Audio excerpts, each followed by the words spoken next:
আমরা শ্রীলঙ্কার কলম্বো সিটিতে আছি, সেটা ঈদের দৃশ্যপট আপনাদের মাঝে তুলে ধরছি।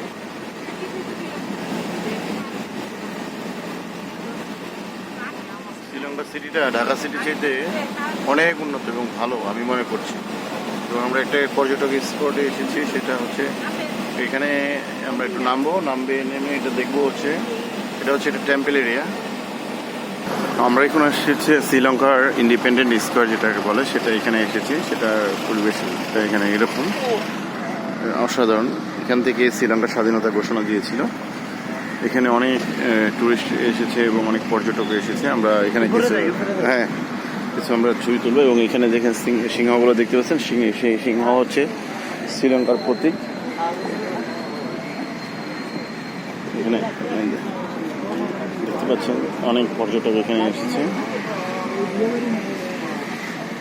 This is the place of national significance chief discipline, এই শব্দটা লেখা আছে এখানে। এটা ডিসিপ্লিন বুঝতে বলছে।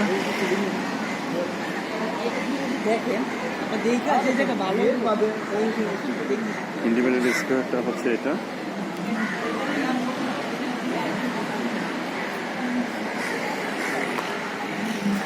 অনেক পর্যটক এখানে এসেছে। Flag of nationality.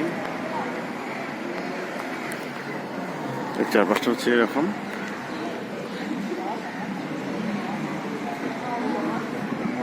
It is a historical place for Sri Lanka people.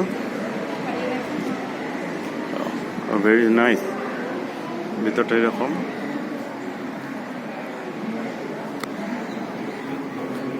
সুন্দর কিছু পরিপাটি। Thing is very fine.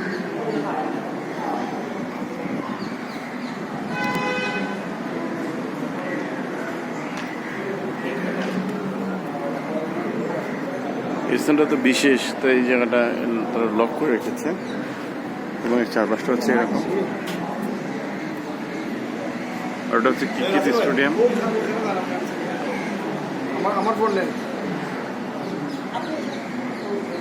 এখানে বেশ একটা ভাব আছে এখানে। নো পার্কিং এরিয়া, সুন্দর লাগছে। আর এটা হচ্ছে ফ্ল্যাগ হচ্ছে বুদ্ধিস্টের যে ফ্ল্যাগটা, সেটা হচ্ছে এই ফ্ল্যাগটা। Very fine. শ্রীলঙ্কা আসলে কলম্বো সিটিটা হচ্ছে এটা খুব ট্র্যাডিশনাল একটা সিটি। এই সিটিটা আমি যতটুকু দেখলাম ঢাকার চাইতে অনেক উন্নত এই সিটি। কিন্তু কীভাবে যে শ্রীলঙ্কা শহরটা দেরি হয়ে গেলো সেটাই বুঝলাম না আমি। তো যাই হোক, হয়তো সেটা সরকারি ব্যর্থতার কারণে দেরি হয়ে গেছে। শ্রীলঙ্কা আসবেন, শ্রীলঙ্কা সিটি, কলম্বো সিটি ভালো, নোরা সিটি ভালো, ক্যান্ডি সিটি ভালো। আমরা যেগুলো ঘুরেছি সেগুলো অনেক ভালো লেগেছে আমাদেরকে। এবং এখানে স্ট্রাকচারগুলো খুব ভালো এবং আপনারা শহরে আসবেন, ঘুরবেন, আশা করি ভালো লাগবে। ভালো থাকবেন, সুস্থ থাকবেন। আল্লাহ হাফেজ।